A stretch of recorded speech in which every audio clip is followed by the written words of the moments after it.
दरअसल में ममता बनर्जी को घर संभालना मुश्किल होता जा रहा है। आखिर शुभेंदु अधिकारी ने टीएमसी के विधायक पद से इस्तीफा दे ही दिया। इसके साथ ही बीजेपी लगातार ममता बनर्जी पर दबाव बना रही है। इसी महीने प्रधानमंत्री नरेंद्र मोदी और गृह मंत्री अमित शाह का भी पश्चिम बंगाल में दौरा होने वाला है।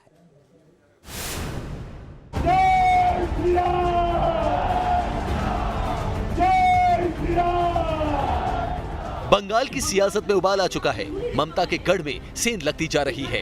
हालात ममता के हाथ से निकलते जा रहे हैं। ममता के खिलाफ बागी ब्रिगेड तैयार है। दिसंबर में बंगाल में शाह मोदी की हुंकार। ममता के खिलाफ बागी ब्रिगेड की अगुवाई शुभेंदु अधिकारी कर रहे हैं। कभी टीएमसी का सबसे बड़ा चेहरा रहे शुभेंदु ममता के खिलाफ बगावत का बिगुल फूंक चुके हैं। शुभेंदु का टीएमसी के विधायक पद से इस्तीफा। चंद दिनों में शुभेंदु बीजेपी में शामिल होने वाले हैं। यह खबर कंफर्म मानी जा रही है। इस महीने अमित शाह बंगाल जाने वाले हैं। 19 दिसंबर को अमित शाह बंगाल का दौरा करेंगे। माना जा रहा है कि अमित शाह के बंगाल दौरे के दौरान शुभेंदु बीजेपी में शामिल हो जाएंगे। सिर्फ शुभेंदु ही नहीं, ममता के खिलाफ टीएमसी में एक पूरी बागी ब्रिगेड तैयार हो चुकी है। शुभेंदु के नजदीकी कनिष्क पांडा को टीएमसी निकाल चुकी है। इसके अलावा और भी चेहरे जो ममता की मुश्किलों में इजाफा कर सकते हैं। राजीव बनर्जी ममता सरकार में मंत्री हैं। जितेंद्र तिवारी टीएमसी नेता है। सुनील मंडल पार्टी के सांसद हैं। टीएमसी में अंदरूनी लड़ाइयां तेज हैं। इसके साथ ही पश्चिम बंगाल में गिरती कानून व्यवस्था से ममता की मुसीबत बढ़ चुकी है। पश्चिम बंगाल के राज्यपाल लगातार टीएमसी सरकार पर वार कर रहे हैं। और जो सोचते हैं सेंट्रल फोर्सेस क्या करेंगी, कितनी दूर रह जाएंगी, कितनी प्रभावी रह जाएंगी, आखिरी एरिया हमारे कंट्रोल में रहेगा, ऐसा नहीं होने दिया जाएगा। एक और दौरे से ममता बनर्जी परेशान है। पीएम मोदी कोलकाता के दौरे पर जा रहे हैं। Team news nation. तो देखिए, आज की बड़ी खबर पश्चिम बंगाल से। शुभेंदु अधिकारी का तृणमूल कांग्रेस को छोड़ना था। शुभेंदु अधिकारी हैं कौन, किस तरीके से वो राजनीतिक रसूख रखते हैं अपना, ये भी हम आपको फटाफट तरीके से समझा देते हैं। शुभेंदु अधिकारी दरअसल में पश्चिम बंगाल की सियासत का बड़ा नाम, टीएमसी के बड़े नेताओं में से एक है शुभेंदु अधिकारी। बंगाल की 65 विधानसभा ऐसी हैं जिस पर शुभेंदु अधिकारी अपना असर रखते हैं, अपना दबदबा रखते हैं। 65 सीटों के साथ साथ ममता सरकार में वो परिवहन मंत्री रहे। पूरा एक राजनीतिक परिवार रहा है उनका। लगातार वो पॉलिटिक्स में सक्रिय रहे हैं। जल संसाधन, सिंचाई, जलमार्ग मंत्री भी रहे हैं शुभेंदु अधिकारी। नंदीग्राम आंदोलन के बड़े नेता। नंदीग्राम की जब बात होती है, वो आंदोलन जिसने ममता बनर्जी को सत्ता पर काबिज कराया। सिंगूर आंदोलन जो ममता बनर्जी को सत्ता तक पहुंचाने में एक अहम भूमिका निभाता है, उसमें शुभेंदु अधिकारी एक सबसे बड़े नाम के तौर पर बने रहें। क्या कुछ आने वाले वक्त में इस बदलाव का असर होगा, ये भी हम आपको बताएंगे। लेकिन अब बात करते हैं जरा देश की राजधानी दिल्ली की, जहां पर 1-2 करोड़ नहीं बल्कि 100 करोड़ की ठगी हुई है। और इस ठगी के चलते दिल्ली पुलिस ने अब 50 से ज्यादा लोगों को गिरफ्तार किया है। 100 करोड़ की ठगी, 4500 विदेशी नागरिकों को बनाया शिकार, फर्जी कॉल सेंटर का दुबई कनेक्शन। दिल्ली के मोती नगर इलाके से ठगी के एक पूरे का पूरा तंत्र चल रहा था। ये लोग विदेशी लोगों से ठगी का काम करते थे। ये लोग खुद को जांच एजेंसियों का अफसर बताकर ठगी करते थे। ये लोग विदेशी नागरिकों को कहते थे कि उनका social security number criminal activity से जुड़ा हुआ है। परेशान लोगों को ये लीगल केस में फंसाने की धमकी देते थे। ये बिटकॉइन और गिफ्ट कार्ड के जरिए से पैसे मंगाते थे। इन लोगों के पास से 89 डेस्कटॉप कंप्यूटर बरामद किए गए हैं। बताया जा रहा है कि फर्जी कॉल सेंटर दुबई से ऑपरेट हो रहा था। पुलिस पूरे मामले की जांच कर रही है। Team news nation. चलिए बात विजय दिवस की। देश आज विजय दिवस का जश्न मना रहा है। इस मौके पर दिल्ली में खास कार्यक्रम हुआ।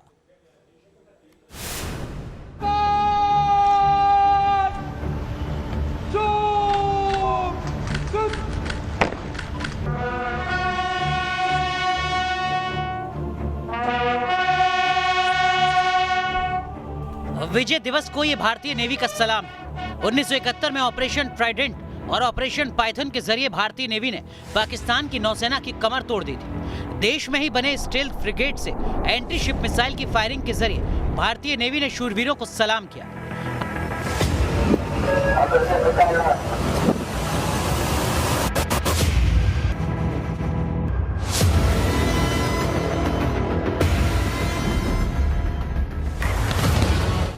आज से 50 साल पहले 1971 में भारतीय सेना ने पाकिस्तान को करारी मात दी थी। इस युद्ध के बाद पाकिस्तान के 2 टुकड़े हो गए थे। बांग्लादेश के तौर पर एक नए मुल्क का जन्म हुआ था। और याद करें उन शूरवीरों का रोंगटे खड़े कर देने वाला साहस।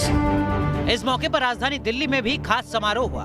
प्रधानमंत्री नरेंद्र मोदी ने नेशनल वॉर मेमोरियल में स्वर्णिम विजय मशाल को प्रज्वलित किया। स्वर्णिम विजय मशाल, flame of glory. PM Modi ने 1971 की जंग के जाबाजों को याद किया और उन्हें श्रद्धांजलि दी। इस मौके पर रक्षा मंत्री राजनाथ सिंह ने राष्ट्रीय समर स्मारक पर स्वर्णिम विजय वर्ष के लोगों का भी अनावरण किया। इसी के साथ पूरे साल तक चलने वाले स्वर्णिम विजय वर्ष समारोह की शुरुआत हो गई। Team news nation. चलिए अब बात करते हैं मुंबई पुलिस की, जिसकी क्राइम ब्रांच ने एक ऐसे शातिर लुटेरे को गिरफ्तार किया है जो मुंबई में एक्टिंग किया करता था, लेकिन लूट की वारदात करने के लिए फ्लाइट से दूसरे राज्यों में जाता था। इस लुटेरे का नाम है जाकिर जाफरी, जो कई टीवी सीरियल में भी काम कर चुका है।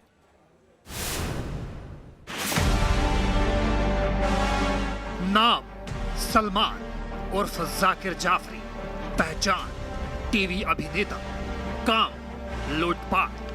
13 दिसंबर को मुंबई से देहरादून जाकर इस लुटेरे ने एक बुजुर्ग महिला से उसके सभी जेवरात लूट लिए। सबसे चौंकाने वाली बात यह है कि लूट की इस वारदात को अंजाम देने के लिए ये बदमाश पुलिस की वर्दी पहनकर पहुंचा था। दरअसल बुजुर्ग महिला मंदिर से घर वापस आ रही थी। उसी दौरान आरोपी जाकिर जाफरी पुलिस के वेश में मोटरसाइकिल पर सवार होकर महिला को रोककर उसके सभी आभूषण पेपर में रैप करने की सलाह देता है, जिसके बाद महिला ने अपने सारे आभूषण आरोपी को दे दिया और आरोपी पहले से ही पत्थरों का एक बंडल अपने साथ रखा था और उसने आभूषणों को पत्थरों के उन बंडलों से बदल दिया। ये लुटेरा मुंबई में रहता है, लेकिन लूट की वारदात को अंजाम देने के लिए दूसरे राज्यों को टारगेट करता था। बाकायदा फ्लाइट से पहुंचता था और लूटपाट करके मुंबई वापस लौट आता था।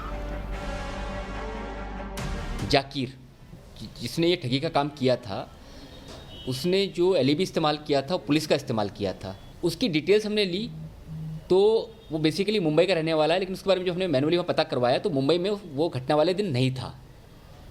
इसके बारे में ये बात भी थी कि बाय एयर भी ट्रैवल करता है, इस तरह का है।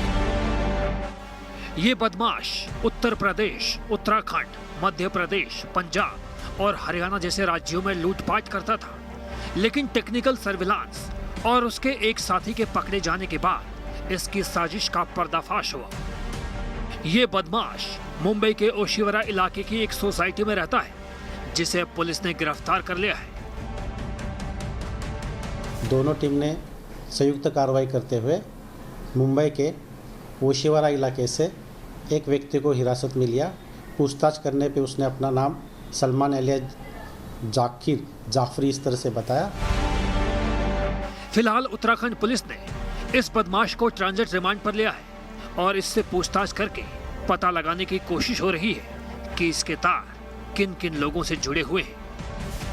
चूंकि वारदात को अंजाम देने के लिए आरोपी अभिनेता मुंबई से हवाई यात्रा कर उत्तर भारत के शहरों तक जाता था, इसलिए पुलिस को शक है कि उत्तर भारत में इस तरह की लूट को अंजाम देने वाला ग्रुप सक्रिय है और इस अभिनेता के ताल्लुकात उस ग्रुप से हैं। लिहाजा पुलिस की जांच इस तरफ भी जारी है। वीडियो जर्नलिस्ट ओम प्रकाश केवट के साथ शैलेंद्र सिंह, न्यूज़ नेशन, मुंबई।